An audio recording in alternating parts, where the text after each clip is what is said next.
அன்புக்குரியவர்களே, சென்ற வாரத்திலே ஒரு மனிதனுடைய நிர்பந்தமான நிலை, ஒரு மனிதனுடைய இக்கட்டான நிலை என்ன என்பதை குறித்து பார்த்தோம். பவுல் ஒரு ஒரு புலம்பல் வடிவிலே அதை அழகாக ரோமர் 7ஆம் அதிகாரத்திலே தொகுத்து வெளியிட்டிருந்தார். நான் ஒன்றை செய்ய விரும்புகிறேன், நன்மையான ஒன்றை செய்ய விரும்புகிறேன், ஆனால் என்னுடைய மாம்சம் அதற்கு நேர்மாறாக செயல்படுகிறது. இந்த பிரச்சனையிலிருந்து எனக்கு ஒரு விடுதலை தேவை என்று சொல்லி இயங்கும்போது அதற்கான சொல்யூஷனே அவரே வெளியிடுகிறார். கர்த்தராகிய இயேசு கிறிஸ்து மூலமாய் தேவனை ஸ்தோத்திரிக்கிறேன். அப்போ தேவன் இயேசு கிறிஸ்து மூலமாக ஒரு விடுதலையை தந்திருக்கிறார். நிர்பந்தமான மனிதர்களுக்கு ஒரு பெரும் விடுதலையை ஆண்டவர் தந்திருக்கிறார். என்ன விடுதலை? அந்த விடுதலை பெற்ற மனிதன் கூட எப்படி இருக்கிறார்? என் மனதினாலே ஆதலால் நம்ம கர்த்தராகிய இயேசு கிறிஸ்து மூலமாக தேவனை ஸ்தோத்திரிக்கிறேன். ஆதலால் நானே என்னுடைய மனதினாலே தேவனுடைய சட்ட திட்டங்களுக்கும், ஆனால் மாம்சத்தினாலேயோ பாவ பிரமாணத்திற்கும் ஊழியம் செய்கிறேன், சேவை செய்கிறேன். இங்கு இது ஒரு மனிதனுடைய இக்கட்டான நிலைமை. ஆண்டவர் விடுவிக்கிறார். ஆண்டவர் விடுவிக்கின்ற போது அதன் பின்பதாகவும் ஒரு மனிதனுடைய மனம் தேவனுக்கு ஊழியம் செய்ய வேண்டும், தேவனுடைய விருப்பத்தை நிறைவேற்ற வேண்டும், தேவனுக்கு பிரியமான வாழ்க்கை வாழ வேண்டும் என்று இருக்கிறது. ஆனால் இந்த சரீரம் அதற்கு எதிர்மாறாகத்தான் செயல்பட்டு கொண்டிருக்கிறது. அப்போ இப்படி இருக்கும்போது பவுல் அடுத்ததாக சொல்லுகிறார், ஆனபடியினால், இப்படியெல்லாம் இதுதான் நிலைமை, மனிதனுடைய நிலைமை இதுதான். ஆனால் ஆனபடியினால் கிறிஸ்து இயேசுக்குட்பட்டவர்களுக்கு ஆக்கினை தீர்ப்பு கிடையாது. கிறிஸ்து இயேசுவுக்கு உட்பட்ட மனிதர்களுக்கு தண்டனை கிடையாது என்று சொல்லி ரோமர் 8ஆம் அதிகாரத்திலே அதை குறித்து பவுல் எழுதுகிறதை பார்க்கிறோம். ஆண்டவர் இயேசு கிறிஸ்துவை விசுவாசிக்கிறவர்களுக்கு தண்டனை இல்லை. அது அவர்கள் செய்கிற செயலின் அடிப்படையிலே அல்ல. அவர்களுடைய மாம்சம் இப்பொழுதும் சில தவறுகள் செய்யலாம், ஆனால் அந்த செயலின் அடிப்படை அல்ல. அவன் கிறிஸ்துவுக்குள்ளாக இருக்கிறானா, கிறிஸ்துவுக்கு வெளியே இருக்கிறானா என்கிறதன் அடிப்படையிலே தான் தண்டனை தீர்ப்பு. நான் தவறே செய்யாதபடி நான் நல்ல செயல்களை செய்கிறது நிமித்தம் தண்டனை தீர்ப்பு இல்லை என்கின்ற நிலைமையை மனிதனால் அடைய முடியாது. மாறாக நான் கிறிஸ்துவுக்குள்ளாக இருக்கிறேனா, கிறிஸ்துவுக்கு வெளியே இருக்கிறேனா என்கிறதன் அடிப்படையில் தான் தண்டனை இருக்கிறதா இல்லையா என்கின்ற ஒரு தீர்ப்பு வருகிறது. நல்லபடியால் கிறிஸ்து இயேசுக்குட்பட்டவர்களுக்கு ஆக்கினை தீர்ப்பு இல்லை. அந்த ஒருவேளை நீங்கள் கேட்கலாம், இந்த ரோமர் 8ஆம் அதிகாரத்திலே தமிழ் வேதாகமத்திலே நான் சொன்னபடி எல்லா வசனம் இருக்கிறது. கிறிஸ்து இயேசுக்குட்பட்டவர்களாய் இருந்து மாம்சத்தின்படி நடவாமல் ஆவியின்படி நடக்கிறவர்களுக்கு ஆக்கினை தீர்ப்பு இல்லை என்றுதான் எழுதப்பட்டிருக்கிறது. ஆனால் பல வேதாகமங்களிலே, NIV போன்ற புத்தகங்கள், பல மொழிபெயர்ப்புகளிலே இந்த மாம்சத்தின்படி நடவாமல் ஆவியின்படி நடக்கிறவர்களுக்கு என்கின்ற அந்த காரியம் இல்லாமல் இருக்கும், அல்லது அது பிராக்கெட்ல குறிப்பிடப்பட்டிருக்கும். காரணம் என்னவென்றால், பழைய மூலப்பிரதிகளிலே மேனுஸ்கிரிப்ட்களிலே மாம்சத்தின்படி நடவாமல் ஆவியின்படி நடக்கிறவர்களுக்கு என்கின்ற அந்த பகுதியிலே கிடையாது. ஆனபடியால் கிறிஸ்து இயேசுவுக்குட்பட்டவர்களாக இருக்கிறவர்களுக்கு தண்டனை தீர்ப்பு இல்லை, ஆக்கினை தீர்ப்பு இல்லை என்கிறது தான் அதிலே இருக்கும். ஆகவே தான் மற்ற பகுதிகளை மாம்சத்தின்படி நடவாமல் ஆவியின்படி நடக்கிறவர்களுக்கு என்கின்ற அந்த பகுதியை பிராக்கெட்டில் போட்டிருப்பார்கள், அல்லது சில இடங்களில் அதை போட்டிருக்க மாட்டார்கள், அதை ஃபுட் நோட்ஸில் எழுதியிருப்பார்கள். சரி, அப்படியே இருந்தாலும் இந்த மாம்சத்தின்படி நடவாமல் ஆவியின்படி நடக்கிறவர்களுக்கு என்கிறது இங்கே ஒரு கண்டிஷனாக தரப்படவில்லை. கிறிஸ்து இயேசுவுக்குட்பட்டவர்களுக்கு இருந்து கொண்டு மட்டும் போதாது, மாம்சத்தின்படி நடவாமல் ஆவியின்படி நடந்தால்தான் தண்டனை தீர்ப்பு இல்லை. கிறிஸ்து இயேசுவுக்கு உட்பட்டவர்களாக இருந்து மாம்சத்தின்படி நடந்தால், ஆவியின்படி நடக்காமல் இருந்தால் தண்டனை தீர்ப்பு உண்டு என்கிற அடிப்படையிலே அது அந்த மாம்சத்தின்படி நடவாமல் ஆவியின்படி நடக்கிறவர்களுக்கு என்கிறது ஒரு கண்டிஷனாக தரவில்லை. மாறாக கிறிஸ்துவுக்குள்ளாக இருக்கிறவர்கள் எப்படி இருப்பார்கள் என்கின்ற அந்த ஒரு ஸ்டேட்டஸை குறித்து சொல்லியிருக்கிறது. அதாவது கிறிஸ்து இயேசுவுக்கு உட்பட்டவர்களாக இருக்கிறவர்கள், அவர்கள் ரட்சிக்கப்பட்டவர்கள், அவர்கள் மாம்சத்தின்படி நடக்க மாட்டார்கள், அவர்கள் ஆவியின்படி தான் நடப்பார்கள் என்கின்ற அந்த ஸ்டேட்டஸை குறித்து தான் அங்கே எழுதப்பட்டிருக்கிறது. இங்கே கண்டிஷன் என்ன? கிறிஸ்து இயேசுவுக்கு உட்பட்டவர்களுக்கு தண்டனை கிடையாது, ஆக்கினை தீர்ப்பு இல்லை என்கிறது தான் அங்கே கண்டிஷன். கிறிஸ்து இயேசுவுக்கு உட்பட்டவர்களாக இருந்தால் என்ன இல்லை? தண்டனை தீர்ப்பு இல்லை.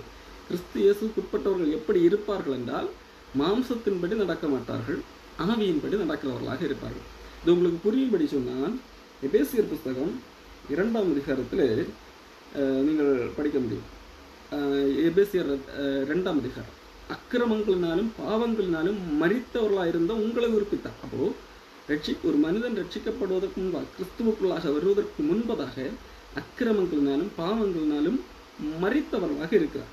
அப்போ அவைகளிலே நீங்கள் முற்காலத்திலே இவ்வுலக வழக்கத்திற்கு ஏற்றபடியாகவும் கீழ்ப்படியாமையின் பிள்ளைகளிடத்தில் இப்பொழுது கிரியை செய்கிற ஆகாயத்து அதிகார பிரபுவாகிய ஆவிக்கு ஏற்றபடியாகவும் நடந்து கொண்டீர்கள். அதாவது முற்காலத்திலே அந்த ஆகாயத்து அதிகார பிரபுவாகிய ஆவிக்கு ஏற்றபடி நடந்து கொண்டீர்கள். அவர்களுக்குள்ளே நாம் எல்லாரும் முற்காலத்திலே, அதாவது ரட்சிக்கப்படுவதற்கு முற்காலத்திலே, கிறிஸ்துவுக்குள்ளாவதற்கு முற்காலத்திலே மாம்ச இச்சையின்படியே நடந்து நமது மாம்சமும் மனசும் விரும்பினவைகளை செய்து சுபாவத்தினால் மற்றவர்களைப் போல கோபாக்கினின் பிள்ளைகளாய் இருந்தோம். மாம்சமும் மனசும் விரும்புகிறதன்படி நடந்தது எந்த காலம்? முற்காலம்.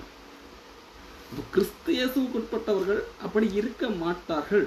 அதைத்தான் நாம் சொல்லுகிறது. அப்போ எபேசியர் அதைத்தான் சொல்லுகிறார். முற்காலத்தில் நாம் மாம்சமும் மனசும் விரும்பினவைகளை செய்து சுபாவத்தினாலே மற்றவர்களைப் போல கோபாக்கினின் பிள்ளைகளாக இருந்தோம். ஆனால் தேவனோ தமது இரக்கத்தால் ஐஸ்வர்யமுள்ளவராய் நம்மில் அன்பு கூர்ந்த தம்முடைய மிகுந்த அன்பினாலே அக்கிரமங்களில் மரித்தவர்களாயிருந்த நம்மை கிறிஸ்துவுடனே கூட உயிர்ப்பித்தார். கிருபையினாலே ரட்சிக்கப்பட்டீர்கள். அப்போ ரட்சிக்கப்படுவதற்கு முன்பதாகத்தான் ஒரு மனிதன், கிறிஸ்துவுக்கு வெளியே உள்ள மனிதன் மாம்சத்திலே நடக்கிறவனாக இருப்பான், ஆவிக்குரியவனாக இருக்க மாட்டான். ஆனால் ரட்சிக்கப்பட்டவன், கிறிஸ்துவுக்குள்ளாக இருக்கிற ஒரு மனிதன், அவன் மாம்சத்தின்படி நடக்க மாட்டான், அவன் ஆவியின்படி நடக்கிறவனாக இருப்பான். நாம் சென்ற 7ஆம் அதிகாரத்திலே கூட பார்த்தோம்.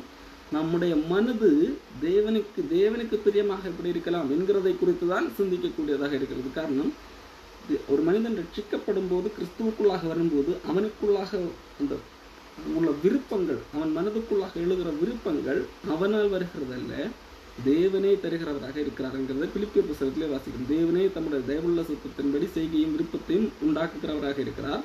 இது ரோமர் 6ஆம் அதிகாரத்தின் கடைசி பகுதியில் என்ன வாசிக்கிறோம்? இப்பொழுது தேவனுக்கு நீங்கள் கீழ்ப்படிந்ததினால், பாவத்தினின்று விடுதலையாக்கப்பட்டு தேவனுக்கு நீங்கள் அடிமையானதினால் பரிசுத்தமாகுதல் உங்களுக்கு கிடைக்கிற பலனாக இருக்கிறது. பரிசுத்தமாகுதல் என்கின்ற அந்த பலனை ஆண்டவர் தருகிறார். அதை ஆண்டவர் விருப்பமாக தருகிறார், ஆண்டவர் செய்கையாக செய்ய வைக்கிறார். இப்போ ஒரு மனிதன் கிறிஸ்துவுக்குள்ளாக இருந்தால் அவன் மாம்சத்துக்கு உட்பட்டவன் அல்ல, அவன் ஆவியினால் நடத்தப்படுகிறவனாக இருக்கிறான், ஆவிக்குட்பட்டவனாக இருக்கிறான். அப்படிப்பட்டவனுக்கு தண்டனை தீர்ப்பு கிடையாது. அப்போ இங்கே தண்டனை என்கின்றது எதன் அடிப்படையிலே? ஒரு மனிதன் கிறிஸ்துவுக்குள்ளாக இருக்கிறானா, கிறிஸ்துவுக்கு வெளியே இருக்கிறானா என்கிறதன் அடிப்படையிலே தானே தவிர ஒரு மனிதனுடைய செயலின் அடிப்படையிலே அல்ல. ஒரு மனிதனுடைய செயலின் அடிப்படையிலே தண்டனை என்று சொன்னால், இந்த உலகத்திலே ஒரு மனிதனாலும் தண்டனையிலிருந்து தப்ப முடியாது. யோவான் 3ஆம் அதிகாரத்தில் இதை யோவான் எழுதுகிறார். அதாவது இயேசு கிறிஸ்து சுவிசேஷம் அதில் சொல்லப்பட்டிருக்கிற பாருங்கள். யோவான் 3ஆம் அதிகாரம் 17ஆம் வசனம், உலகத்தை தண்டனைக்குள்ளாக ஆக்கினைக்குள்ளாக தீர்க்கும்படி தேவன் தம்முடைய குமாரனை உலகத்தில் அனுப்பாமல் அவராலே உலகம் ரட்சிக்கப்படுவதற்காகவே அவரை அனுப்பினார். அவரை விசுவாசிக்கிறவன் ஆக்கினைக்குள்ளாக தீர்க்கப்படான். இயேசு கிறிஸ்துவை விசுவாசிக்கிறவன் தண்டனைக்குள்ளாக தீர்க்கப்பட மாட்டான். இயேசு கிறிஸ்துவை விசுவாசிக்கிறவனுக்கு தண்டனை என்கின்ற ஒரு தீர்ப்பு கிடையாது. தண்டனையை கொடுக்கக்கூடிய அந்த நியாய தீர்ப்பு கிடையாது. அவரை விசுவாசிக்கிறவன் ஆக்கினைக்குள்ளாக தண்டனைக்குள்ளாக தீர்க்கப்பட மாட்டான். விசுவாசியாதவனோ தேவனுடைய ஒரே பேரான குமாரனுடைய நாமத்தில் விசுவாசம் உள்ளவனாய் இராதபடியால் அவன் தண்டனை தீர்ப்புக்கு உட்பட்டாயிற்று. அவனுக்கு நியாய தீர்ப்பு என்ன? இவன் தண்டனைக்குரியவன் என்று சொல்லி. விசுவாசிக்கிறவனுக்கு என்ன இல்லை? தண்டனை தீர்ப்பு கிடையாது. தண்டனை என்கின்ற நியாய தீர்ப்பு விசுவாசிக்கிறவனுக்கு கிடையாது. அதைத்தான் இங்கே ரோமர்லையும் 8ஆம் அதிகாரத்திலே நான் வாசிக்கிறோம். தேவனை விசுவாசிக்கிற மனிதனுடைய மாம்சம் என்ன செய்யும்? பாவத்துக்கு ஊழியம் செய்யக்கூடியதாக இருக்கலாம். ஆனால் அவன் மனதாலே புதுப்பிக்கப்பட்ட ஒரு மனிதனாக இருக்கிறான். இந்த மனதாலே, இந்த மனம் தேவனுக்கு ஏற்கனவே கீழ்ப்படிய அவன் தன்னை ஒப்பு கொடுத்து விட்டான். இதை தன்னுடைய சரீரத்துக்கு கடத்துகிறவனாக இருந்தால் இந்த சரீரத்தையும் பாவத்தை மேற்கொள்ள முடியும் என்று சொல்லி அவள் அறிவுறுத்துகிறதை நாம் பார்க்கிறோம். உங்கள் அவயவங்களை தேவனுக்கு கீழ்ப்படிய பண்ணும்படி ஒப்பு கொடுங்கள் என்று சொல்லுகிறதெல்லாம் பார்க்கிறோம். இந்த அவயவங்களை நாம் தேவனுக்குள்ளாக கட்டுப்படுத்த வேண்டும். அது ஒரு பெரிய போராட்டம். அந்த போராட்டத்தில் சில வேளைகளில் மாம்சம் வெற்றி பெறக்கூடும். ஆனால் மாம்சத்தை கீழடக்க முடியும் ஆவியினாலே.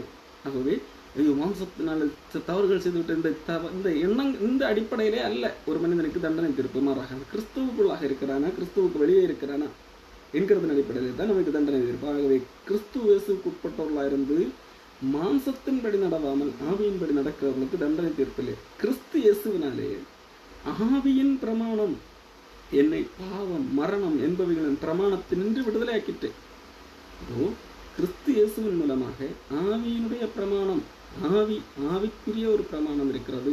ஆவியுடைய பிரமாணம் என்ன? நீ இதை செய்தால் நீ பிழைப்பாய், இதை செய்யாவிட்டால் நீ சாவாய் என்கிறதல்ல ஆவியின் பிரமாணம். அது நியாய பிரமாணம். அந்த பிரமாணம் மாம்சத்தினால் பலவீனமாக இருந்தது, அதை நிறைவேற்ற முடியவில்லை. ஆனால் இங்கே ஆவியினுடைய பிரமாணம், இயேசு கிறிஸ்துவை விசுவாசித்தால், சுவிசேஷத்தை ஏற்றுக்கொண்டால் நான் தேவனுடைய பிள்ளை அல்லது காப்பாற்றப்படுகிறோம், தண்டலிருந்து காப்பாற்றப்படுகிறோம். இந்த ஆவியின் பிரமாணம் என்னை பாவம் மரணம் என்பவைகளின் பிரமாணத்தினின்று விடுதலை ஆக்கிட்டு. பாவம் என்கின்ற ஒரு பிரமாணம் இருக்கிறது. பாவம் என்கின்ற பிரமாணம் என்ன? பாவம் ஒரு மனிதனுக்கு பூர்ணமாகும்போது மரணத்தை பிறப்பிக்கும். மரணம் அது தேவனை விட்டு பிரிக்கின்றது நித்தியமாக. அப்போ இந்த பிரமாணம் நியாயப்பிரமாணத்தின் மூலமாக வலுப்பெறுகிறது. அதே வேளையிலே ஆவியின் பிரமாணம் இந்த பாவம் என்கின்ற பிரமாணத்திலாகட்டும் மரணம் என்கின்ற பிரமாணத்தில் இருந்தாகட்டும் நம்மை விடுவிக்கிறது. எப்படி என்றால், மாம்சத்தினாலே பலவீனமாக இருந்த நியாயப்பிரமாணம், நம்முடைய மாம்சத்தினாலே அது பலவீனமாக இருந்தது. நியாயப்பிரமாணம் கொடுக்கப்பட்டது. என்னது? அது நல்லதுதான். நல்ல சட்டங்கள் கொடுக்கப்பட்டது. ஆனால் அந்த சட்டத்தை என்னது நிறைவேற்றக்கூடிய பலன் மாம்சத்துக்கு இல்லை. காரணம், இந்த மாம்சம் மனிதனுக்கு இல்லை. மனிதன் பாவ நிலையிலே இருக்கிறான், பாவத்தில் விழுந்து போனவனாக இருக்கிறான். அவனால் அந்த நியாயப்பிரமாணம் எதிர்பார்க்கிற அந்த நீதியை அவனால் நிறைவேற்ற முடியாது. ஆகவே நான் இந்த மாம்சத்தால் விழுந்து போன மனிதனால் இந்த நியாயப்பிரமாணம் வலுவிழந்ததாக இருக்கிறது. நியாயப்பிரமாணத்தை ஒரு மனிதன் கூட என்ன செய்யவில்லை, நிறைவேற்ற முடியவில்லை. நியாயப்பிரமாணம் எதிர்பார்க்கிற அந்த நீதியை ஒரு மனிதனாலும் நிறைவேற்ற முடியவில்லை. ஆகவே அப்படி இருக்கும்போது மாம்சத்தினுடைய பலவீனத்தினாலே நியாயப்பிரமாணம் செய்யக்கூடாதது, மாம்சத்தினாலே பலவீனமாயிருந்த இந்த நியாயப்பிரமாணம் செய்யக்கூடாதது தேவனே செய்யும்படிக்கு தம்முடைய குமாரனை பாவ மாம்சத்தின் சாயலாகவும் பாவத்தை போக்கும் பலியாகவும் அனுப்பி மாம்சத்திலே பாவத்தை தண்டனைக்குள்ளாக தீர்த்தார். தேவன் எதனால் தன்னுடைய குமாரனை பாவ மாம்சத்தின் சாயலாக, நம்முடைய மாம்சம் பாவ மாம்சமாக இருக்கிறது. இந்த மாம்சத்திலே பாவ சாயல் உள்ளது, இந்த பாவ எண்ணங்கள் உள்ளது, பாவ இச்சைகள் உள்ளது. இந்த பாவத்தில் விழுந்த மனிதனுடைய இந்த பாவ மாம்சத்தின் சாயலுக்கு ஒப்பாக கடவுள் தன்னுடைய குமாரனை அனுப்புகிறார். அதாவது அவர் பாவம் செய்யவில்லை, ஆனால் இந்த பாவம் மனிதன் செய்த இந்த பாவ மாம்ச சாயலை அவர் அடைந்தார். அவர் எடுத்து மனிதனுடைய, அதாவது மாம்ச சாயலே வந்தார். அந்த மாம்சம் என்கிறது பாவம் செய்யக்கூடிய ஒரு இது. இந்த பூமி சூழமைவு பாவம் காணப்படுகிறது, பாவத்தில் எளிதாக விழக்கூடிய ஒரு சூழல் இருக்கிறது. அப்படி வந்தும் அவர் தன்னுடைய மாம்சத்திலே பாவத்தை ஆக்கினைக்குள்ளாக தீர்த்தார். அவர் பாவத்துக்குள்ளாக ஆக்கினை அடையவில்லை, அதாவது அவர் பாவம் செய்து தண்டனை அடையவில்லை. மாறாக அவர் பாவமே செய்யாமல் நியாயப்பிரமாணத்தை முழுவதுமாக நிறைவேற்றி, நியாய பிரமாணம் எதிர்பார்க்கிற அத்தனை நீதியையும் பரிபூர்ணமாக நிறைவேற்றி பாவத்துக்கு தண்டனை கொடுத்தார், பாவத்தை ஆக்கினைக்குள்ளாக தீர்த்தார். எப்படி? அவர் செய்யாத தவறுக்கு அவர் தண்டனை அடைந்தார் அல்லவா? பாவம் என்றால் பாவத்துக்கு தான் தண்டனை, பாவம் செய்த மனிதனுக்கு தான் தண்டனை. ஆனால் அவர் செய்யாத பாவத்துக்கு தண்டனை அடைந்தார். அதனால் இப்பொழுது பாவத்துக்கு தண்டனை கிடைக்கிறது. எப்படி?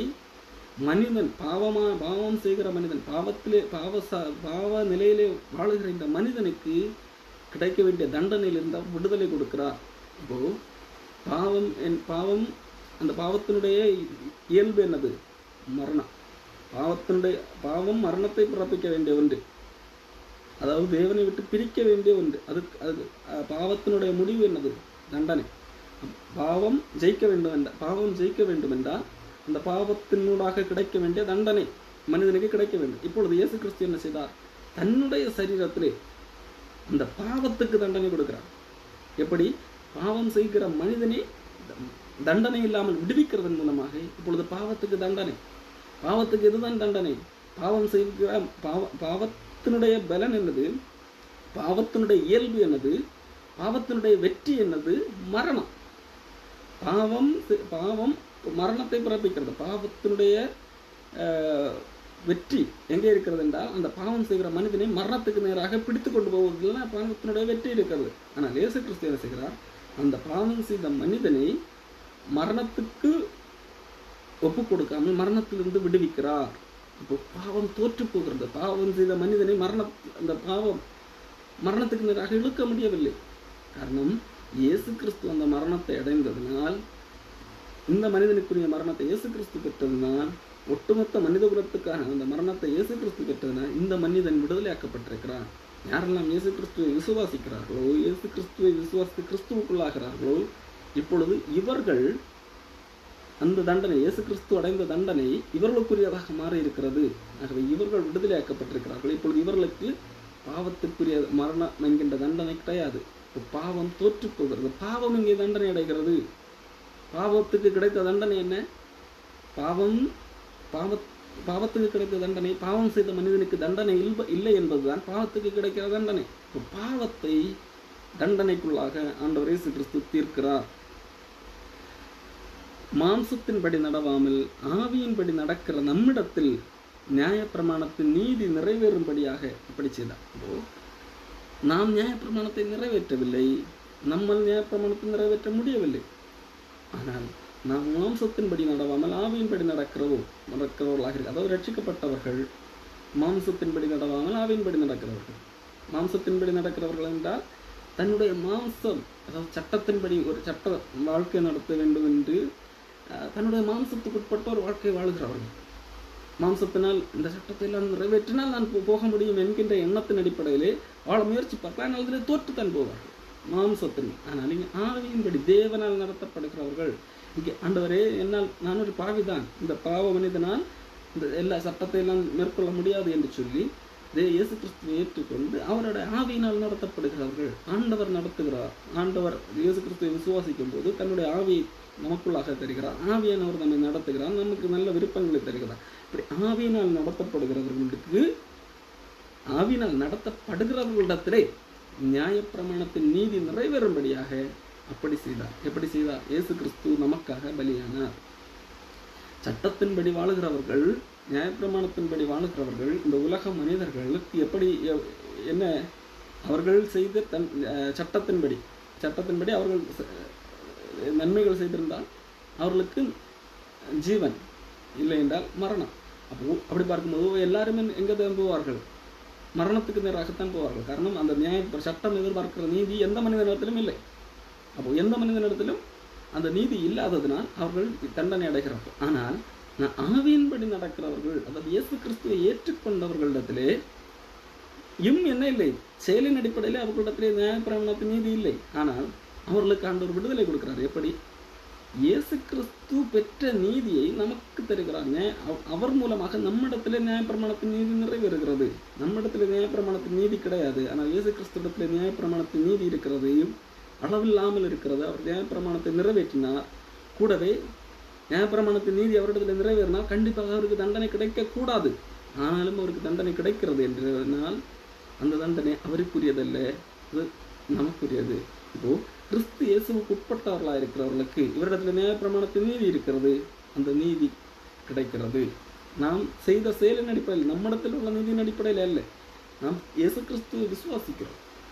ஆண்டவர் மூலமாகத்தான் எனக்கு மீட்பு, அவர் என்னுடைய பாவத்துக்காக பலியானார், அதை நான் விசுவாசிக்கிறேன். அதன் வழியாகத்தான் நான் தேவனை அடைய முடியுமே தவிர நான் சட்டத்திட்டங்களை எல்லாம் கடைபிடித்து நான் என்னுடைய மாம்ச பலத்தை காண்பித்து நான் முயற்சி செய்து நான் நீதி அடைவேன் என்கின்ற இடத்திலிருந்து கிறிஸ்துவுக்குள்ளாகிவிட்டேன் அல்லவா?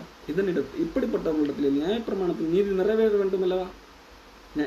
கிறிஸ்துவுக்குள்ளானவர்கள் நியாயப்பிரமாணத்தில் நீதி நிறைவேற வேண்டும். ஆனால் இவர்கள் மூலமாக நியாயப்பிரமாணத்தில் நீதியை நிறைவேற்ற முடியாது. ஆகவே இவர்களிடத்தில் நியாயப்பிரமாணத்தின் நீதி நிறைவேறும்படியாக கடவுள் இயேசு கிறிஸ்துவை மாம்சத்திலே வந்து நியாயப்பிரமாணத்தின் நீதி நிறைவேறும்படியாக அவர் தன்னுடைய மாம்சத்திலே பாவத்தை தண்டனை கொடுத்தார்.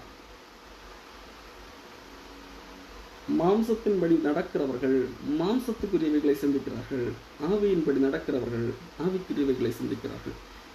கிறிஸ்துவுக்குள்ளானவர்கள் ஆவிக்குரியவைகளை சிந்திக்கிறார்கள். தேவனுக்கு எப்படி பிரியமாயிருக்கலாம், தேவனுடைய விருப்பத்தை எப்படி நிறைவேற்றலாம் என்கிற ஆவிக்குரியவைகளை குறித்து சிந்திக்கிறவர்களாக இருப்பார்கள். அதாவது தேவன் என்னை பாவத்திலிருந்து மீட்டிருக்கிறார், ஆனால் அவருக்கு எப்படி பிரியமாக இருக்க வேண்டும் என்று சொல்லி ஆவிக்குரியவர்கள் சிந்திப்பார்கள். மாம்சத்துக்குரியவர்கள் நான் என்ன செய்து, நான் என்னெல்லாம் கிரியைகள் செய்து நான் பரலோகத்துக்கு போகிறேன், நான் என்ன செய்யலாம் என்று சொல்லி மாம்சத்துக்குரியவைகளை சிந்தித்துக் கொண்டிருப்பார்கள். அவர்கள் தங்களுடைய செயலை நான் இதை செய்யலாமா, அதை செய்யலாமா, இந்த பரிகாரம் செய்யலாமா, அந்த பரிகாரம் செய்யலாமா என்று சொல்லி மாம்சத்துக்குரியவைகளை சிந்திக்கிறார்கள்.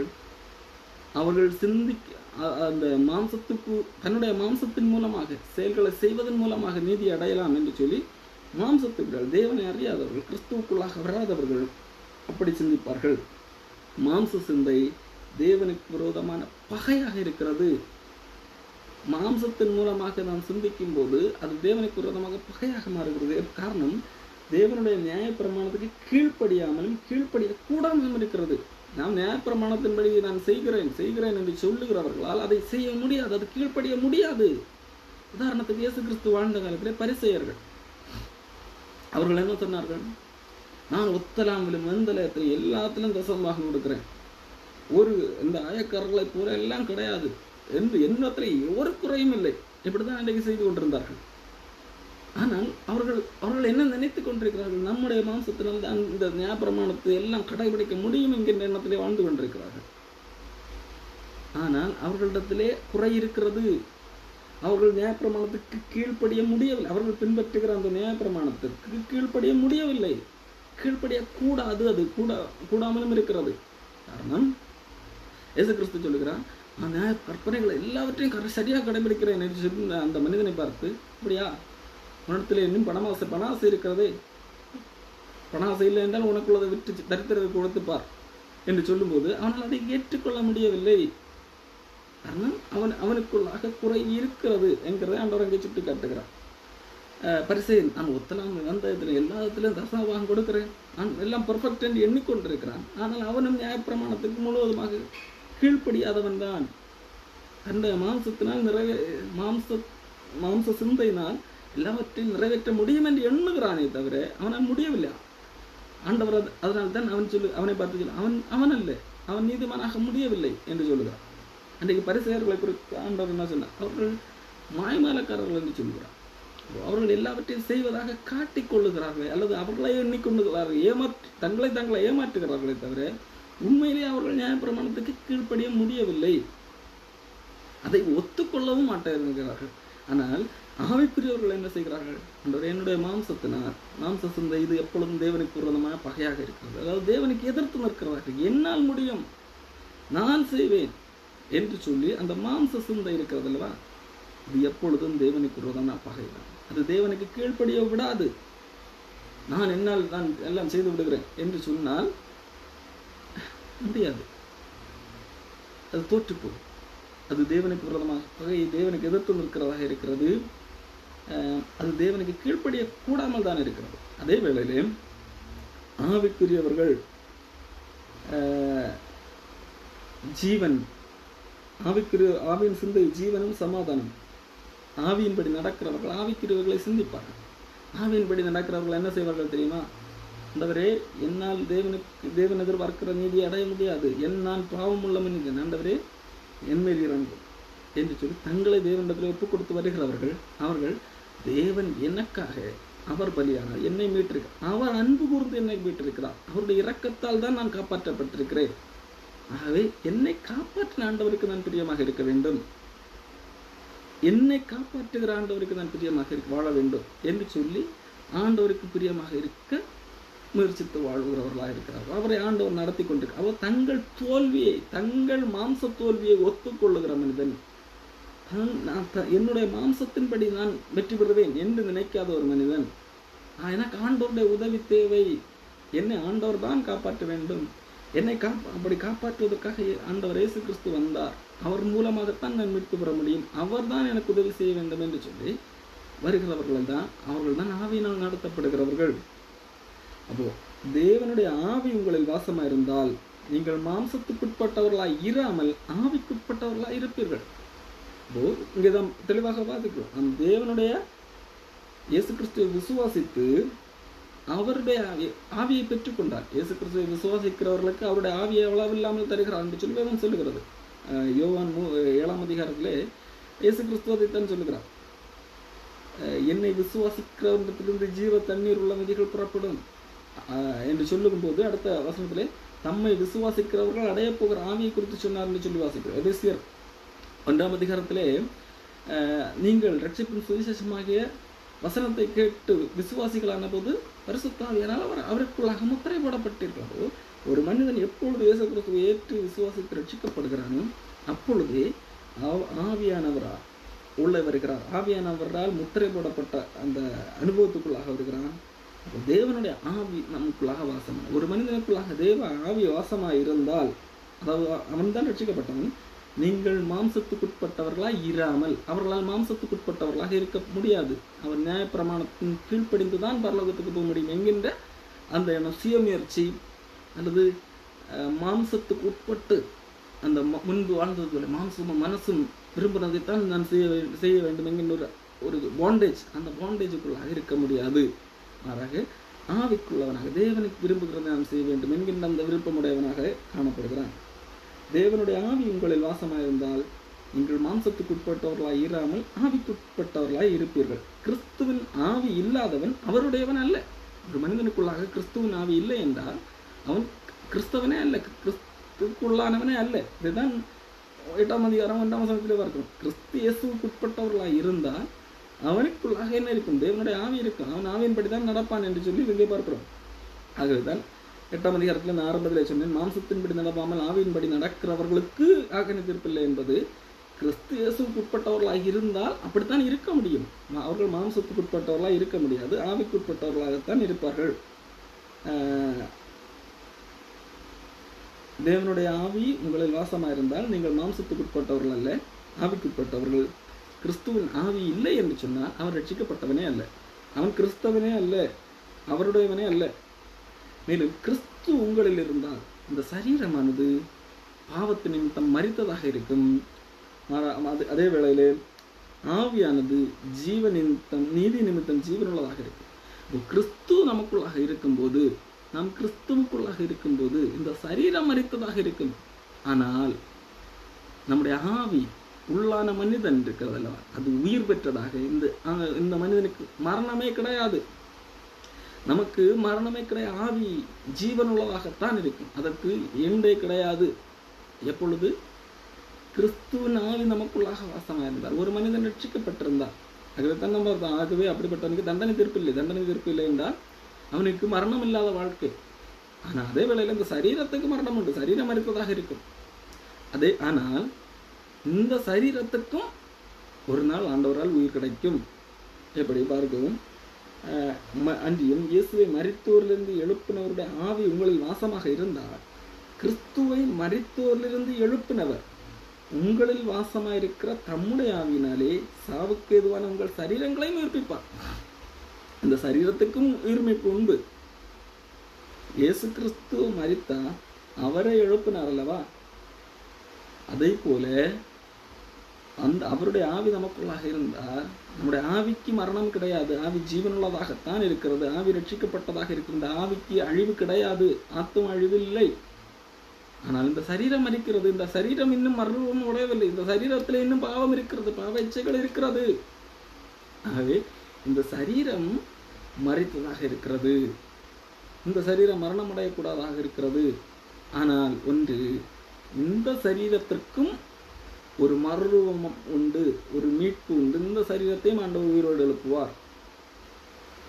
அன்றைய இயேசுவை மரித்தோரிலிருந்து எழுப்பினுடைய ஆவி உங்களில் இருந்தார், உங்களில் வாசமாக கிறிஸ்துவை மரித்தோரிலிருந்து எழுப்பினவர் உங்களில் வாசமாயிருக்கிற தம்முடைய ஆவியினாலே சாவுக்கு ஏதுவான இந்த சரீரத்தையும் உயிர்ப்பிப்பார். இதையும் ஆண்டவரால் உயிர்ப்பிக்க முடியும். இதை நாம் புரிந்து கொள்ள வேண்டும். நம்முடைய ஆவி எப்பொழுது நாம் இயேசு கிறிஸ்துவை ஏற்றுக்கொண்டோமோ அப்பொழுதே உயிர்ப்பிக்கப்பட்டது. அப்பொழுதே நம்முடைய ஆவி நம் உள்ளத்தால் மனதால் நம்முடைய விருப்பங்கள் எல்லாம் தேவனுக்கு பிரியமாக நடக்க வேண்டும் என்கிறதாக மாறிவிட்டது. அதே வேளையிலே இந்த சரீரம் இன்னும் மறுரூபம் அடையவில்லை. ஆகவே தான் சரீரம் பல வேளைகளில் இச்சிக்கிறது, பல காரியங்களில் விழுகிறது. ஆனாலும் இந்த சரீரம் மரித்ததாக இருக்கிறதுல இந்த மரண சரீரத்தை ஆண்டவர் உயிர்ப்பிக்க முடியும். எப்படி இயேசு கிறிஸ்துவை தாவாகிய தேவன் மரித்தோரிலிருந்து எழுப்பினதை போல அவருடைய ஆவியை பெற்ற நம்மிடத்திலும் அந்த ஆவி நமக்குள்ளாக வாசமாயிருந்தால் நம்முடைய சரீரத்தையும் ஆண்டவர் உயிர்ப்பிக்க முடியும். ஆகையால் இந்த சரீர அல்லது இந்த மாம்சத்துக்கு நாம் மாம்சத்தின் படி பிழைப்பதற்கு நாம் அந்த மாம்சத்துக்கு கடனாளி அல்ல. இந்த மாம்சம் பல இச்சைகள் உண்டு என்று சொன்னேன் அல்லவா?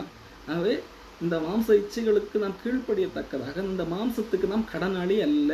காரணம், இந்த மாம்சம் அழிந்து போனாலும், இந்த மாம்சம் இந்த மரித்து போனாலும் இந்த மாம்சத்தை மறுபடியும் ஆண்டவர் இயேசு கிறிஸ்து உயிர்ப்பிக்கிறார். இப்போ நாம் யாருக்கு கடனாளி? நம்மை மீட்டு கொண்ட தேவனுக்கு தான் கடனாளி. இப்போ நாம் தேவனுக்கு தான் அடிமையாக இருக்க வேண்டும், இந்த மாம்சத்துக்கு கடனாளி அல்ல. இப்போ மாம்சத்தின் படி பிழைத்தால் சாவீர்கள், ஆவியினாலே சரீரத்தின் செய்கைகளை அழித்தால் பிழைப்பீர்கள்.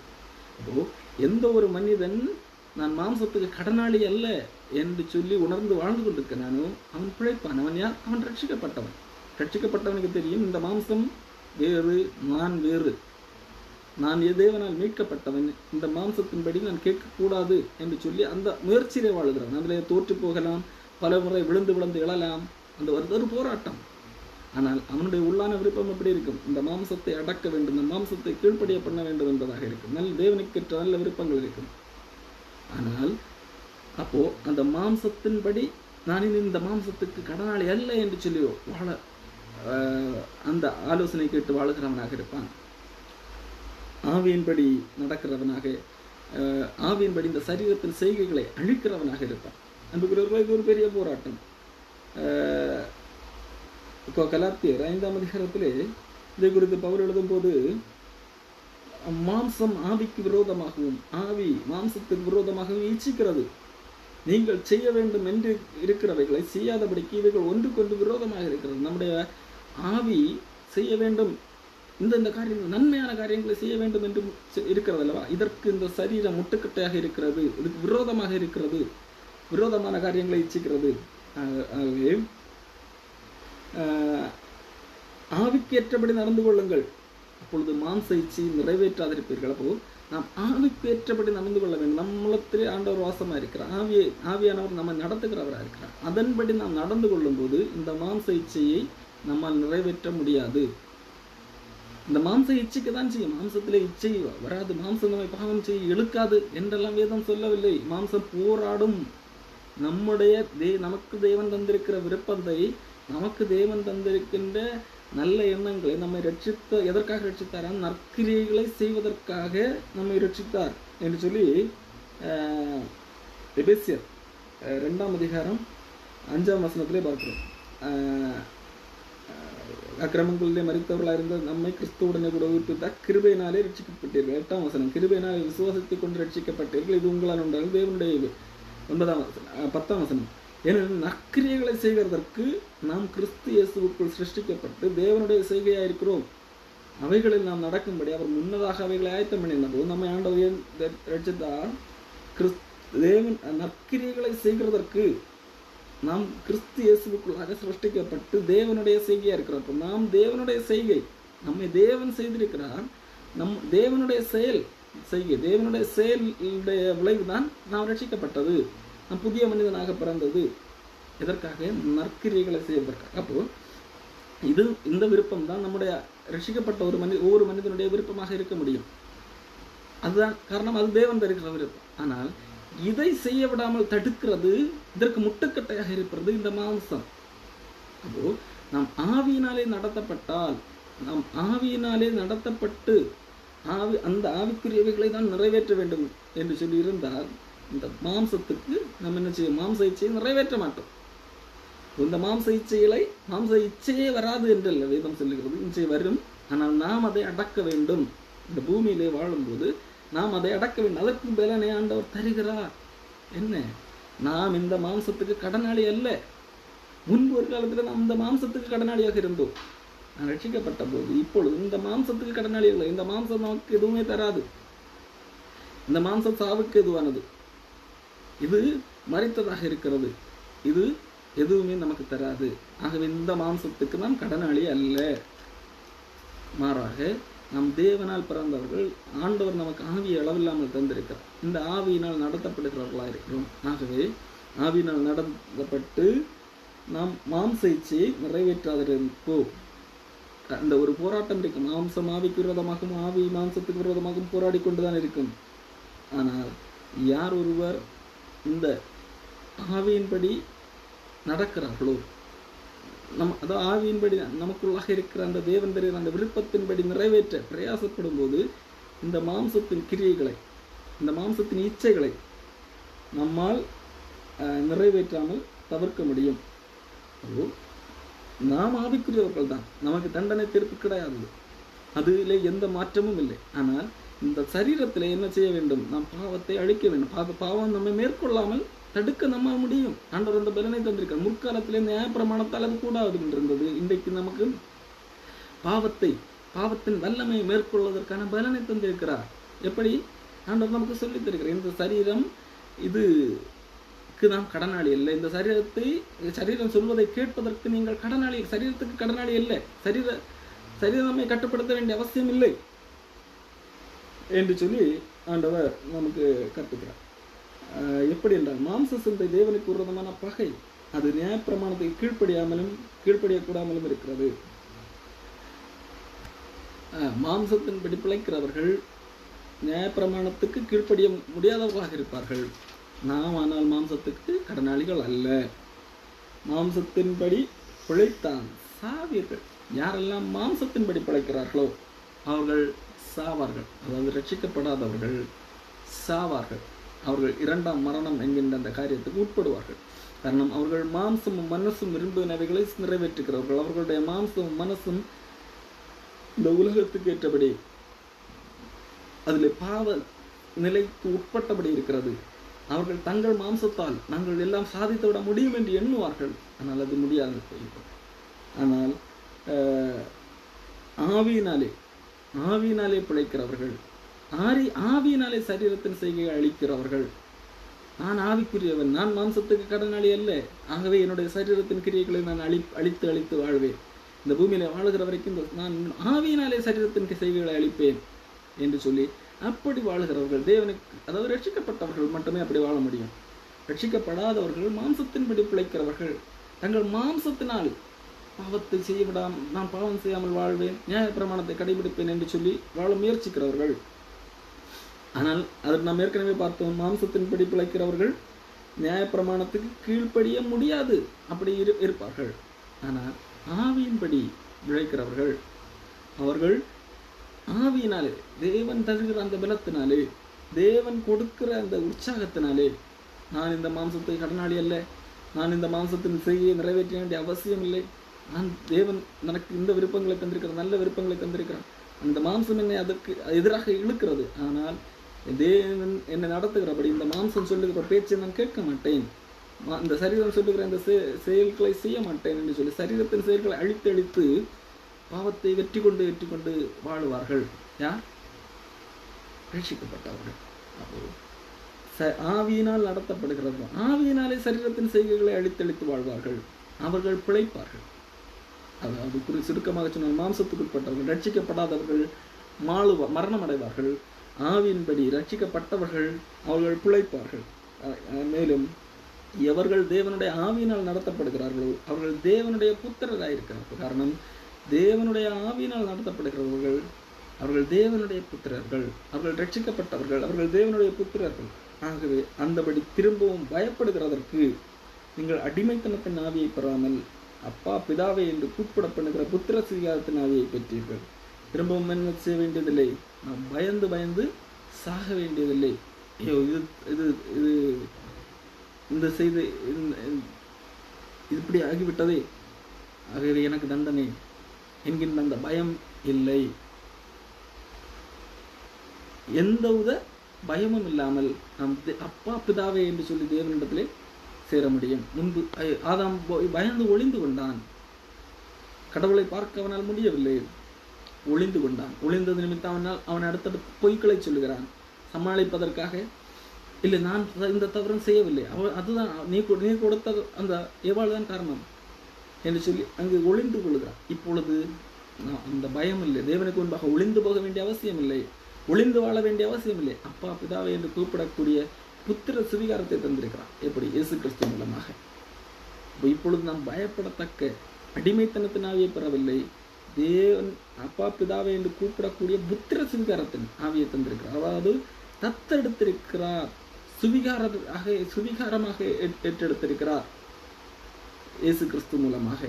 அப்போ நாம் தேவனுடைய பிள்ளைகளாக இருக்கிறோம் என்று ஆவியானவர் தாமே நம்முடைய ஆவியுடனே கூட சாட்சி கொடுக்கிறார். நம்முடைய ஆவி கூட இருந்து ஆவியானவர் தாமே சாட்சி கொடுக்கிறார். நாம் தேவனுடைய பிள்ளைகள், நாம் தேவனுடைய பிள்ளைகள், நாம் இந்த உலகத்துக்குரியவர்கள் அல்ல, நாம் மாம்சத்துக்குரியவர்கள் அல்ல, நாம் மாம்சத்துக்கு கடனாளிகள் அல்ல என்று சொல்லி ஆவியானவர் நம்மோடு கூட இருந்து சாட்சி கொடுக்கிறார், நம்முடைய ஆவியோடு கூட சாட்சி கொடுக்கிறார்.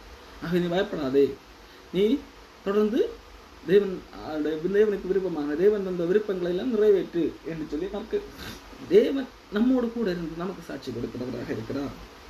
நாம் பிள்ளைகளானால் சுதந்திரம் நாமே, தேவனுடைய சுதந்திரம், கிறிஸ்துவுடன் சுதந்திரம் நாமே, கிறிஸ்துவுடனே கூட நாம் மகிமைப்படும்படிக்கு அவருடனே கூட பாடுபட்டால் அப்படியாகும். அதாவது ஒரு ரோம கலாச்சாரத்தின் அடிப்படையிலே ஒரு பெரிய குடும்பம் இருக்கிறது. அந்த குடும்பத்திலே இருந்து வெளியிலிருந்து எங்கோ ஒரு இடத்துல இருந்து ஒருவரை தத்தெடுத்து கொண்டு வருகிறார்கள் என்று சொன்னால், தத்தெடுக்கிறார்கள் என்று சொன்னால், இந்த தத்தெடுத்த பிள்ளைக்கு அந்த வீட்டிலே பிறந்த அந்த சொந்த பிள்ளைக்கு என்னெல்லாம் உரிமை இருக்கிறதோ அத்தனை உரிமையும் இந்த தத்தெடுத்த பிள்ளைக்கும் உண்டு. அதில் எந்த பட்சபாதமும் கிடையாது. இந்த இந்த பிள்ளை தத்தெடுத்ததில்லை, இந்த குடும்பத்துக்கு எவ்வளவு சொத்து மதிப்புகள் இருந்தாலும், எவ்வளவு எஸ்டேட்டுகள் இருந்தாலும் அதற்கு எல்லாருக்கும் இந்த பிள்ளையும் அதிகாரி தான், இந்த பிள்ளையும் அதற்கு உரிமையாளர் தான். அதே போல இந்த பிள்ளை முன்பு எங்கேயோ ஒரு இடத்துல இருந்ததில்லவா, வளர்ந்ததில்லவா, அங்கே அந்த பிள்ளை என்ன நிலையில் இருந்ததோ அந்த பிள்ளையினுடைய ஸ்டேட்டஸ் பல தவறுகள் எல்லாம் செய்திருக்கலாம், அது எதுவுமே இனி கணக்கில் கொள்ளப்படாது. இது அங்கே ரோம அந்த சாம்ராஜ்யத்தில் அன்றைக்கு இருந்த ஒரு நடைமுறை. ஒரு எங்கோ அவர்கள் அவன் திருட்டு செய்திருக்கலாம். இப்போ இங்கே இந்த குடும்பம் அந்த பையனை போய் தத்தெடுத்து வந்து விட்டது.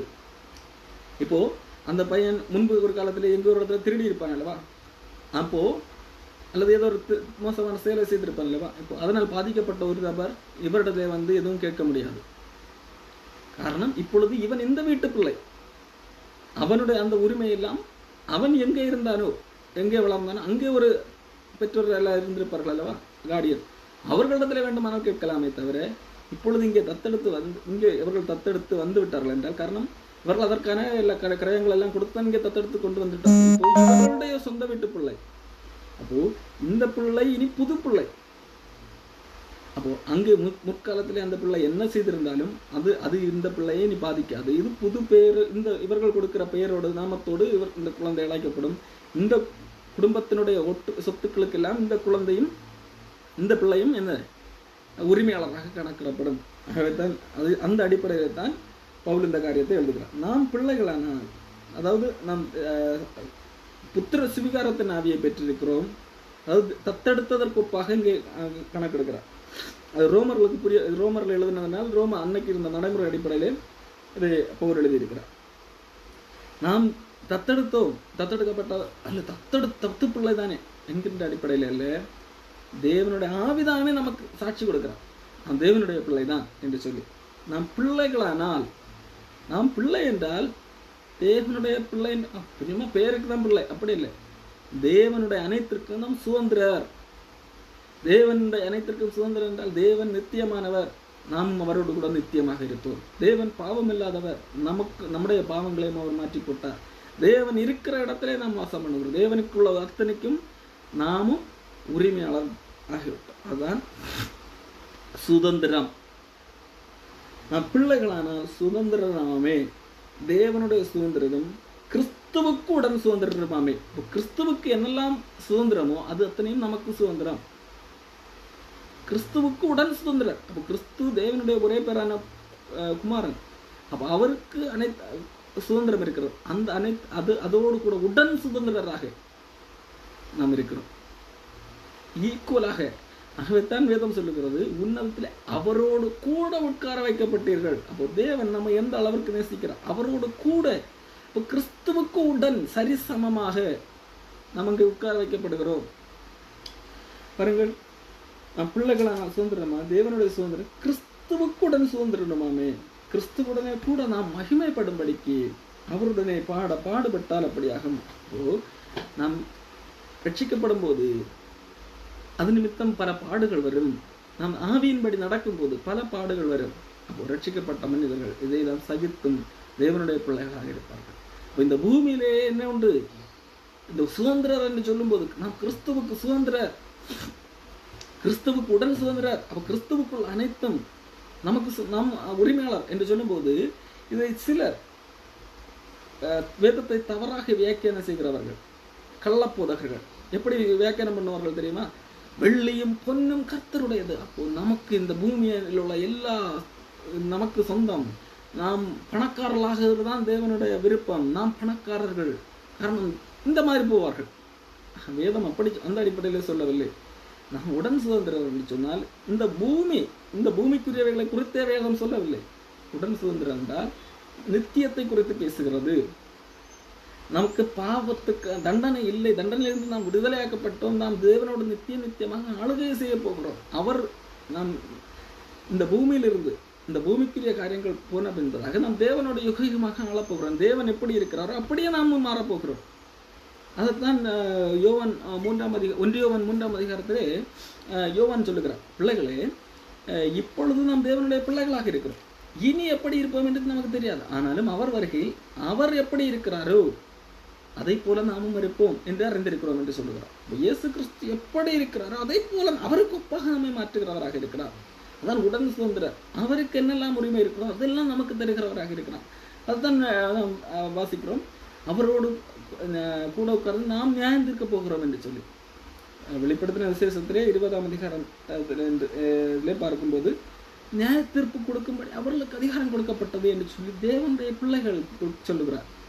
நாம் தேவன் தீர்வர்களை நியாயம் தீர்ப்பதை குறித்து அறியாமல் இருக்கிறோமா என்று சொல்லி அப்போஸ்தலர் 1 அதிகாரத்தை கேள்வி எழுப்புகிறார். ஆண்டவர் இயேசு கிறிஸ்துவுக்கு என்னெல்லாம் உரிமை இருக்கிறதோ அதை நமக்கும் பகிர்ந்து கொடுக்கிறவராக இருக்கிறார். அவருக்கு என்னெல்லாம் சுதந்திரம் இருக்கிறதோ அது நமக்கு தருகிறவராக இருக்கிறார்.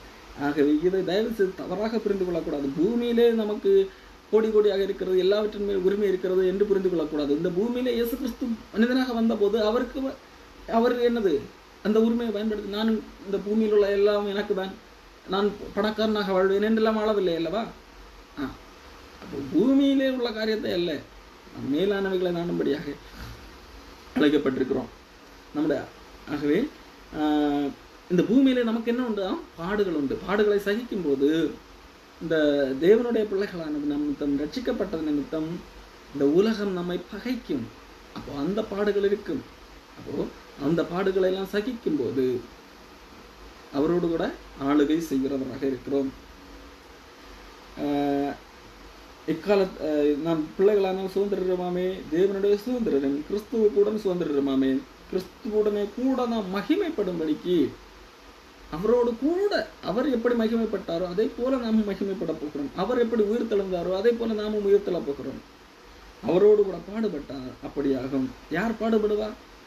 யார் அவரோடு கூட பாடுபடுவார்? யார் அவரோடு கூட ரட்சிக்கப்பட்டார், அவரை விசுவாசத்தை ரட்சிக்கப்பட்டார்களோ அவர்கள் பாடுபடுவார்கள். ஆனால் இந்த பாடுகள் இக்காலத்திலே, இந்த காலத்திலே, இந்த பூமியிலே வாழுகிற காலத்திலே மட்டும்தான். ஆனால் இந்த காலத்திலே நாம் படுகிற பாடுகள் இனிமேல் வரப்போகிற அந்த மகிமைக்கு ஒப்பானதைகள் அல்ல. இக்காலத்திலே நாம் எத்தனை ஆண்டுகள் பாடப்படுகிறோம்? இந்த உலகத்தில் ஒரு மனிதன் எவ்வளவு ஆண்டுகள் வாழப்போக முடியும்? மிஞ்சி மிஞ்சி போனால் 100 ஆண்டுகள் வாழ முடியுமா? அந்த காலத்திலே அவ்வளவு தூரம் நாம் தேவனுக்காக வாழ்வது நிமித்தம் பாடுபடலாம், நீதி நிமித்தம் துன்பப்படலாம், நமக்கு வர வேண்டிய சில நேர்மையாக இருக்கிறது நிமித்தம் பல காரியங்கள் மறுக்கப்படலாம், நேர்மையாக இருக்கிறது நிமித்தம் பல சுகபோகமான வாழ்க்கையை நாம் அனுபவிக்காமல் இருக்கலாம். ஆனால் தவறான துன்மார்க்கமான வாழ்க்கை வாழ்கிறவன் செழித்து கொண்டே போகலாம். ஆனால் கிறிஸ்துவ நிமித்தம், நான் கிறிஸ்துவை அணிந்திருக்கிறது நிமித்தம் என்னுடைய மாம்சத்தை எல்லாம் நான் சிலுவையில் அறைந்திருக்கிறேன். கிறிஸ்துவுக்குரியவர்கள் ஏற்கனவே தங்கள் மாம்சத்தை சிலுவையில் அறைந்து விட்டார்கள் என்று சொல்லி கலாத்தியர் புஸ்தகத்திலே வாசிக்கிறோம், இந்த அதிகாரத்திலே. அப்போ அது நிமித்தம் இந்த உலகம் நம்மை பகைக்கலாம், அது பாடுபடுத்தலாம், பாடுகள் வரலாம், துன்பங்கள் வரலாம், வறுமை வரலாம். ஆனால் இது எல்லாமே இந்த காலத்தில் ஒரு 100 ஆண்டுகள் மேக்சிமம் நான் சொல்லுகிறது, 100 ஆண்டுகள் கூட இருக்காது. இனிமேல் வரப்போகிற மகிமை என்பது யுக யுகமாக அளவில்லாதது. அப்போ ஆகவே தான் இக்காலத்துல நாம் படுகிற இந்த பாடுகள் எல்லாம் இனி வரப்போகிற இந்த மகிமை ஒப்பிடும் போது இதெல்லாம் ஒரு பாடுகள் இல்லை, வெறும் கொஞ்ச காலம். இக்காலத்து பாடுகள் இனி நம்மிடத்தில் வெளிப்பட போகிற மகிமைக்கு ஒப்பிடத்தக்கவைகள் அல்ல என்று எண்ணுகிறேன். ஆகவே அன்புக்குரியவர்களை தயவு செய்து புரிந்து கொள்ளுங்கள். கிறிஸ்துவுக்குட்பட்டவர்கள், ரட்சிக்கப்பட்டவர்கள், அவர்கள் மாம்சத்துக்குட்பட்டவர்கள் அல்ல, அவர்கள் ஆவிக்குட்பட்டவர்கள். கிறிஸ்துவுக்குட்பட்டவர்கள் அவர்கள் ஆவியினால் நடத்தப்படுகிறவர்கள், அவர்கள் மாம்சத்துக்கு கடனாளிகள் அல்ல. மாம்சம் சொல் பேச்சு கேட்க வேண்டிய அவசியம் இல்லை. மாறாக சரீரத்தின் செய்கைகளை அழிக்க முடியும், நம்மால் அழித்து அதை வெற்றி பெற முடியும்.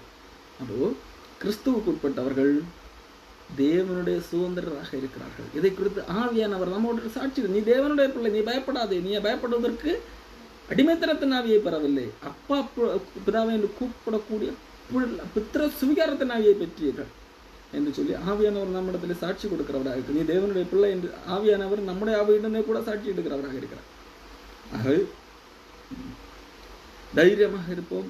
ரட்சிக்கப்படாதவர்கள் தயவு செய்து ரட்சிக்கப்படுங்கள். மாம்சத்தின்படி பிழைத்தால் சாவீர்கள். நீங்கள் உங்கள் மாம்சத்தின்படி நான் இதை செய்து நான் நீதி அடைவேன், நான் இதெல்லாம் பர்ஃபெக்டாக வாழ்ந்து நீதி அடைவேன் என்று சொன்னால் சாவீர்கள். இவ்வேளையிலே ஆவியினால், ஆவிக்குள்ளாக நடத்தப்பட்டால், நீங்கள் இயேசு கிறிஸ்துவை விசுவாசத்துக்கு உள்ளே வந்தால் நீங்கள் ஆவியினால் நடத்தப்படுவீர்கள். ஆவியினால் நடத்தப்பட்டால் உங்களால் சரீரத்தின் செய்கைகளை அழிக்கவும் முடியும், நீங்கள் பிழைப்பீர்கள். யாராக ரட்சிக்கப்படாமல் இருந்திருந்தால், மாம்சத்துக்கு உட்பட்டவர்களாக இருந்தால் நீங்கள் ஆவிக்குரியவர்களாக மாறுங்கள். அதாவது ரட்சிக்கப்படுங்கள், அதாவது காப்பாற்றப்படுங்கள். எதிலிருந்து? பாவத்தின் தண்டனையிலிருந்து காப்பாற்றப்படுங்கள். எப்படி? சுவிசேஷத்தை விசுவாசிப்பது. இயேசு கிறிஸ்து உங்கள் பாவங்களுக்காக மரித்தார். என்னால் பாவம் இல்லாமல் வாழ முடியாது, நான் பாவியான மனிதன். இந்த பாவத்திற்கான தண்டனையை இயேசு கிறிஸ்து எனக்காக பெற்றிருக்கிறார். அதை நான் நம்புகிறேன், நான் விசுவாசிக்கிறேன், அவரை நான் ஏற்றுக்கொள்கிறேன். அவர் என்னை வெளிநடத்தட்டும், நான் அவருக்கு அடிமையாக ஒப்புக் கொடுக்கிறேன் என்று நீங்கள் உண்மையாக மனப்பூர்வமாக, இது ஒரு அறிவுபூர்வமாக இல்லை, மனப்பூர்வமாக நீங்கள் ஏற்றுக்கொண்டால் நீங்கள் ஆவியினால் நடத்தப்படுவீர்கள். நீங்கள் மாம்சத்துக்குரியவர்கள் அல்ல, நீங்கள் மாம்சத்தின்படி பிழைக்க வேண்டியது, நீங்கள் மாம்சத்துக்கு கடனாளிகளும் இல்லை, நீங்கள் தேவனுக்கே கடனாளிகளாக இருப்பீர்கள், தேவனுக்கு பிள்ளைகளாக இருப்பீர்கள். அவர் உங்களை நடத்துகிறவராக இருப்பார். ஆகவே தொடர்ந்து அடுத்த காரியங்களை, நமக்கு இன்னும் மேலான ஒரு வாக்குத்தத்தம் இருக்கிறது. ஆண்டவர் நம்மை எப்பொழுதே தெரிந்து கொண்டார் என்கிறதை குறித்தெல்லாம் பவுல் அப்போஸ்தலன் எழுதியிருக்கிறார். நமக்கு ரட்சிப்பின் நிச்சயத்தை குறித்து இன்னும் அழகாக தெளிவுபடுத்தி இருக்கிறார். நம்மை கிறிஸ்துவை விட்டு பிரிக்கவே முடியாது. ஒரு மனிதன் ரட்சிக்கப்பட்டான் என்று சொன்னால் அவனை கிறிஸ்துவின் அன்பை விட்டு பிரிப்பது கூடாத காரியம் என்பதாக பவுல் ஆணித்தரமான சில ஆதாரங்கள் எழுதியிருக்கிறார். அதை குறித்து நாம் தொடர்ந்து பார்க்கலாம் அடுத்த வாரம்.